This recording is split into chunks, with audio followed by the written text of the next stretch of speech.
Milo Yiannopoulos on Bill Maher and PewDiePie's drama is all related. Hey, it's Prince of Queens, and this is going to be something like the fourth video that I have made where I will be talking about Milo Yiannopoulos, but this is definitely the first time I have ever even mentioned PewDiePie. I am fairly sure I have never even uttered PewDiePie's name in my videos because I never imagined that he would end up as culturally relevant to the general topics of my videos as he has become over the past week. Now, I have said repeatedly that I have a love-hate relationship with Milo, and I have entire videos where I get into that. On the one hand, I adore the way Milo Yiannopoulos talks about current feminism because he so often hits the nail on the head. On the other, I don't like the way that Milo talks about being displeased with being a gay man, nor do I like when he claims that he's never experienced homophobia. The latter part, I believe to be a flat-out lie.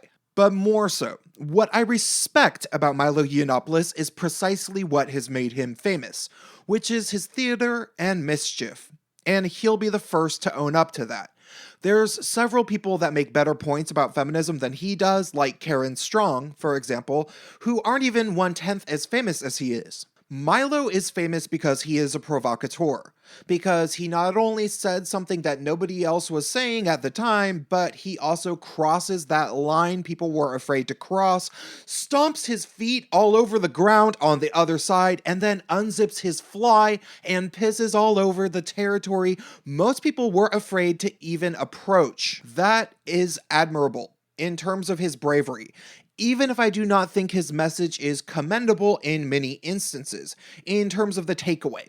This was especially troublesome for me last night when I watched his comments about transgender people on Bill Maher, claiming that they have extremely high rates of sexual assault type crimes. I am not sure where that data came from, and it seems like most people feel the same way. Normally, Milo sticks to the facts pretty well in terms of numbers, so I'm not sure where he got that, though his wording was vague. Perhaps there will be some numbers that show that transgender people often get prosecuted with sex crimes, if you include all of the times trans people get in legal trouble for using the wrong bathrooms, or pissing in alleys when they cannot find a public toilet. Both things technically count as sex crime in some states, I've heard. But beyond that, Milo is being a provocateur. And lo and behold, these statements led to a massive amount of pearl clutching from leftist media sources. And now his face is plastered all over my Facebook timeline, as basically everybody I know is shocked and appalled by his remarks on the show. So, if getting attention was the primary purpose of this endeavor, he succeeded. And this is a very small statement from him, and considering the pre-ordering of his book is already doing so incredibly well, like it's the #1 book on Amazon, more and more people are interested in the meat of what he actually has to say, as opposed to the outrage machine around him. Now, let's shift gears and talk about PewDiePie, who had a similar thing happen to him, but for almost diametrically different reasons. PewDiePie made himself world famous slowly by playing video games on YouTube in a period where YouTube was not considered particularly cool in terms of greater sociological trends. If you were to ask the common internet savvy person who their favorite YouTuber was, even just 7 years ago, they'd probably think you were a total nerd, and not the hipster kind of nerd.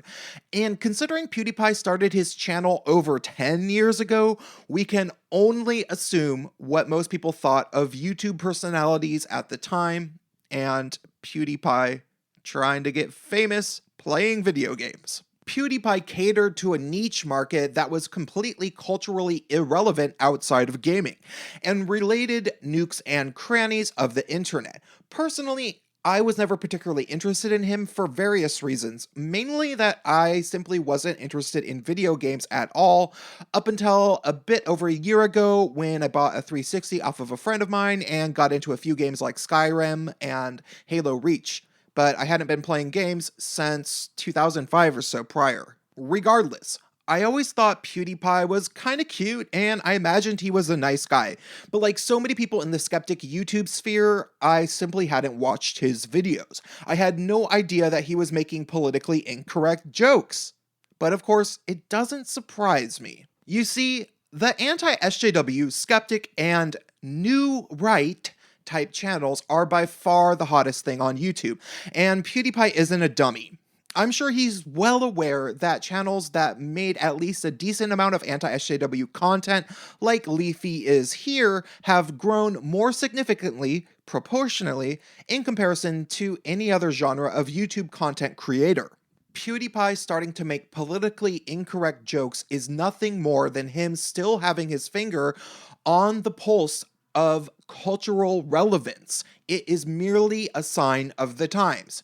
It is for that reason that Milo Yiannopoulos and PewDiePie do not live separately in a vacuum at this point in time, but actually are showing traits from the same cultural zeitgeist that is affecting the entire internet as well as elections. This zeitgeist is in Steven Crowder, Lauren Southern, Paul Joseph Watson, Blair White, Sargon of Akkad, and even Dave Rubin, the lovable nice guy who is aware that the future is a bit of an asshole, at least in terms of its sense of humor.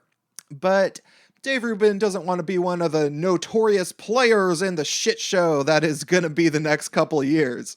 The regressive press that has come out in an attempt to smear PewDiePie and Milo so relentlessly not only will not end up on top, they can't end up on top. These are people who either have no ability to get into the minds of the generation that is growing into the prime audience of media consumers that will make or break them as media outlets, or they are obligated by contract or employment to not praise or even speak honestly about their competition from new media. This is nothing less than the changing of the guards. The Milo Yiannopoulos and the PewDiePies of the world are the voices of the future, and the Wall Street Journal and whichever of the several dozen internet blogs that are attacking Milo are the voices of the past. And there's nothing more fucking pathetic than to hear them complain about the new media that is taking their place. There is nothing more pathetic than a washed-up rock star on VH1 Behind the Music special trying to make sense of the precise moment in which they were no longer cool. There is nothing less inspiring of any legitimate sympathy than seeing Bret Michaels from the glam rock band Poison talking in an interview in the early 2000s about how Kurt Cobain ruined my career, as if it was just one man's musical idea that marked the end of your band no longer selling records, as opposed to a gigantic groundswell of youth culture that happened to prefer grunge music to hair metal. As I have said before, I will say again, social justice warriors are not cool, and nothing will make this more abundantly clear than when they attack the new media that is taking their place. So here's a word to the wise for anybody involved in the arts, entertainment, and media in any way. When you realize somebody younger and less established than you is upstaging you, the last thing you should ever try to do is to sabotage their career with your own might. You might be able to get away with it once or twice. You might crush somebody's dreams who is smaller than you by getting your famous friend to write a shitty review of his band because the actual audience ended up voting his band as the favorite in some reader poll or something. You might employ a successful blacklist smear campaign based around lies or something, getting them denied bookings, and they might not even know that you did it. You might get what you wanted temporarily by refusing to cooperate with your new competitors and instead trying to squash them out of existence, but you won't win this way forever. And eventually one of the newcomers will beat you in the game of internet industry behind the scenes drama. And by the time that happens, everybody will already know your ways, and they will delight in watching you fall from whatever pedestal you defended tooth and nail for the past years, like a fucking vicious asshole. The bigger they are, the harder they fall, and it will be glorious to watch you fall, you fucker. What you should do instead is to learn to adapt.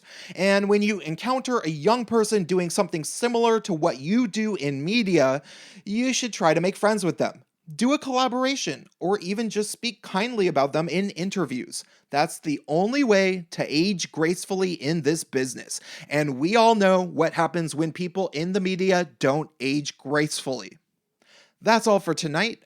Drop me a comment, help me out on Patreon if you want more of this, and stay tuned.